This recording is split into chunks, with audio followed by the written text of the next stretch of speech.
Olá, gente, bem-vindos ao nosso canal. Hoje eu vou trazer mais uma indicação de livro, tá? Essa indicação de hoje talvez seja uma das melhores aquisições que a gente fez esse ano aí para o nosso canal. É um livro que trabalha, o tema é o Novo Testamento, né? É a área que talvez a gente mais aborde aqui no nosso canal. E esse livro ele vai trazer muitas informações preciosas que diz respeito, é claro, ao estudo do Novo Testamento. Lembrando que para se fazer um estudo que tenha um proveito bacana no Novo Testamento, seja qual for o seu estudo, seja em qual for o livro, em qual for a passagem, você tem que ter uma noção bem básica, pelo menos, da língua original do Novo Testamento, que é o grego, né? Que foi o grego, é claro, o grego koiné, um assunto que a gente já falou isso aqui demais. Você tem que ter uma noção, pelo menos saber ler um pouco do texto grego para poder fazer uma exegese. Lembrando que a exegese não fica presa apenas nisso, apenas na língua original. Ela é apenas uma parte de uma pesquisa exegética, né? Ou de um trabalho exegético que o estudioso da Bíblia ele vai fazer. A língua original ou o estudo dela é apenas uma parte da exegese. Então você tem que adquirir alguns materiais que vão trabalhar outros assuntos que permeiam, né, essa questão aí que envolve aquilo que está em volta do Novo Testamento. Por exemplo, o livro que nós vamos hoje aqui indicar é um livro da Shed Publicações, é um livro de Mary C. Tenney, né? O Novo Testamento, sua origem e análise. É esse livro aqui, ó. Um livro bem interessante, 438 páginas. As páginas são amareladas, né? Um pouco amareladas. E o que é que nós temos aqui dentro desse material? Você vai encontrar aqui uma abordagem interessante sobre o cenário político do Novo Testamento. Então ele vai trazer ali tudo que envolvia a política no período ali do século I, ou até mesmo antes um pouco, ele comenta um pouco ali todo o pano de fundo ali político, até chegar na época de Cristo e dos apóstolos. Ele vai falar também da vida social dos povos bíblicos ali do Novo Testamento, principalmente na Judéia, na Galiléia, todo esse território ali dominado na época pelo Império Romano. A vida econômica também, é claro. Ele vai falar sobre a vida religiosa. Claro, também ali no século I, ele vai fazer um estudo muito interessante sobre os fariseus, os saduceus e toda essa galera aí que estava organizada ali em grupos religiosos e políticos na época em que Cristo ele veio a esta terra, inclusive confrontando-os em vários momentos. Mas ele vai trazer esse pano de fundo aí com essas informações, e é isso daqui que vai ser fundamental para o estudioso da Bíblia. Como eu falei, para se fazer uma exegese, não basta apenas você saber ler um básico, pelo menos, da língua grega. Não é isso. E há quem faça também exegese, mesmo sem conhecer o grego, sem saber ler. É até possível, mas uma exegese feita por uma pessoa que não conhece o grego, no Novo Testamento, é claro, né? E o hebraico para o Antigo também serve.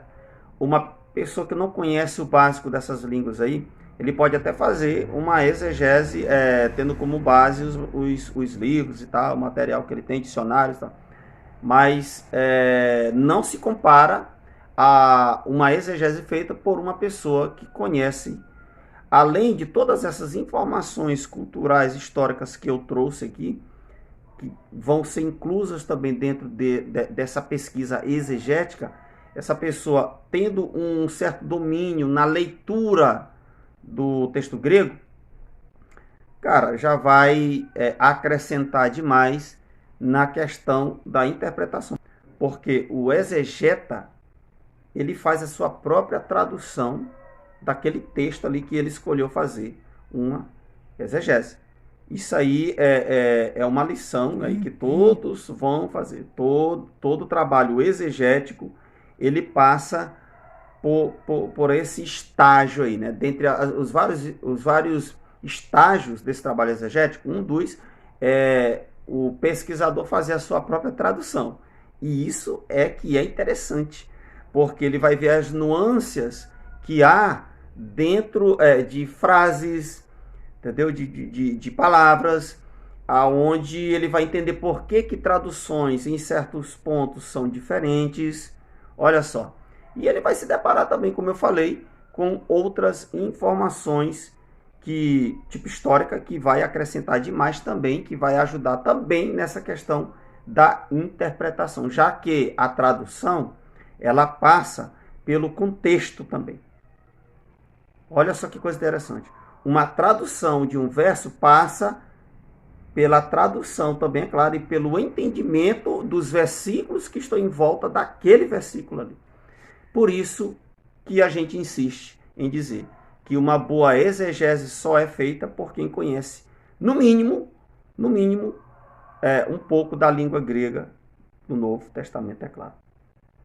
Mas esse livro também, além dessas informações que nós aí falamos, ele vai trazer também a origem, vai trazer a data, ele vai trazer o conteúdo geral e os propósitos dos autores de cada livro do Novo Testamento. Olha só que coisa interessante. Então ele vai, olha só como eu falei, o pano de fundo está aqui, de todos os livros.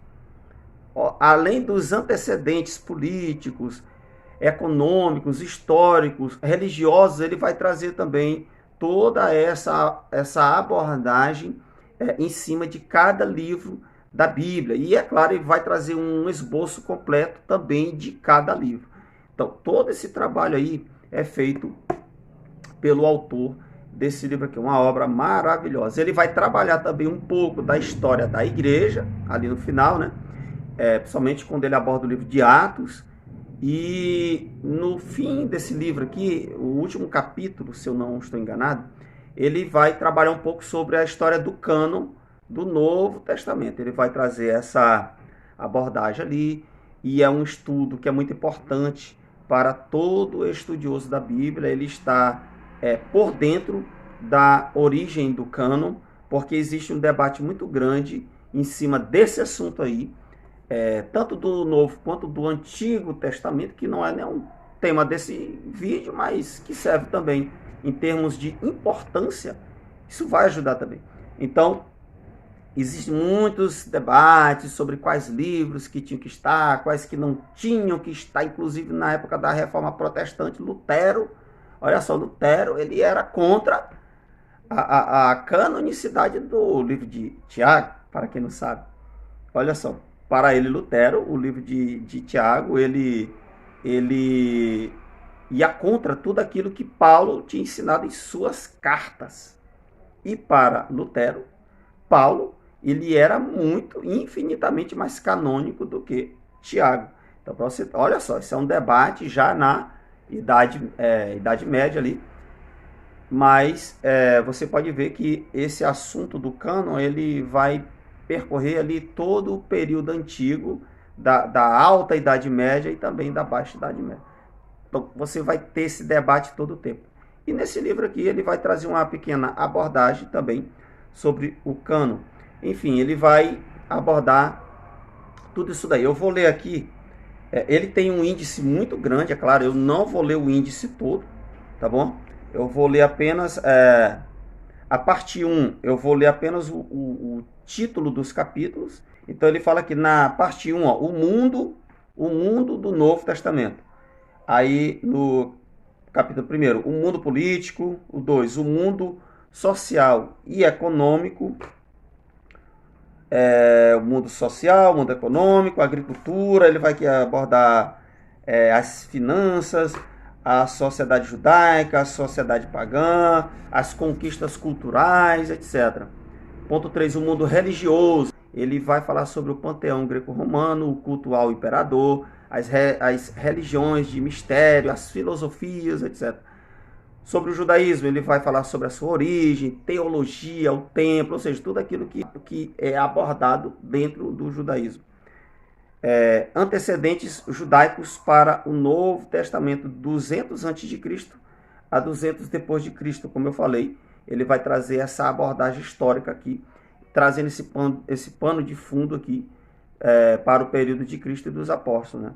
Então ele vai falar sobre os manuscritos do Mar Morto, lembrando que, né, eu acho que eu até falei isso, esse livro vai trazer muitas imagens, muitas fotos. Necessidade de mostrar aqui, ó. Olha aí, ó, a quantidade de papiros, códices, tabelas, tá? Ele vai trazer mapas, muita coisa, tem muitas imagens aqui. Então é um livro que eu diria assim completo no que o autor ele pretende mostrar ao público, né?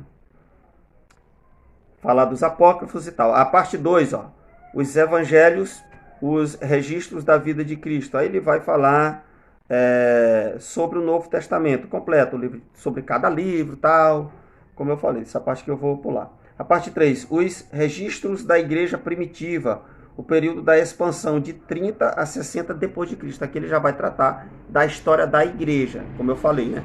Ele aborda um pouco sobre o estabelecimento da igreja lá no livro de Atos, a transição ainda dentro do livro de Atos, vai falar sobre a conversão de Paulo, a pregação de Paulo e tal, a igreja gentílica e a missão paulina, o programa paulino. Então, olha, tá bem dividido aqui o índice, bem dividido. Olha só, eu não tô lendo tudo não, porque é coisa demais, o vídeo vai ficar muito longo.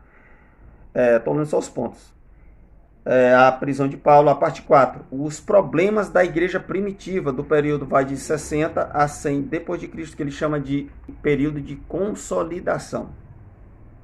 A igreja institucional, as epístolas pastorais, sobre o pano de fundo, né? A igreja sofredora, 1 Pedro, o rompimento com o judaísmo, Hebreus, olha que massa. O perigo das heresias, a igreja expectante, e aí ele vai tratar sobre o livro de Apocalipse. A parte 5, o cânon e o texto do Novo Testamento. E aí ele vai falar sobre o cânon, sobre a definição do cânon, sobre o testemunho interno e externo. E também ele vai falar um pouquinho ali no final sobre o texto e a transmissão do Novo Testamento. A transmissão do texto, as fontes do texto e as traduções modernas. Então tá aí. É um livro bem interessante, e no final de cada capítulo ele vai trazer a bibliografia, né, que ele usa. Ele vai trazer sempre no final de cada capítulo a bibliografia. Então, um livro muito bom, muito bacana, tá bom? Para você que gosta desse assunto do Novo Testamento, como eu falei, para se fazer um estudo bem interessante sobre os livros, sobre uma passagem ou sobre o Novo Testamento, você precisa ter materiais como esse aqui, que vai abordar todas essas nuances que são importantes e que são indispensáveis para uma boa interpretação. Lembre-se, para uma boa interpretação do texto bíblico. Então, essa é a nossa indicação de hoje. Não foi assim um review, foi apenas uma apresentação. Mas uma coisa é certa, o livro é muito bom. Pode comprar sem medo, que você não vai se arrepender. Tá bom? Então, deixa o seu like aí, deixa o seu comentário e também compartilhe os nossos vídeos, tá? Deus abençoe a sua vida.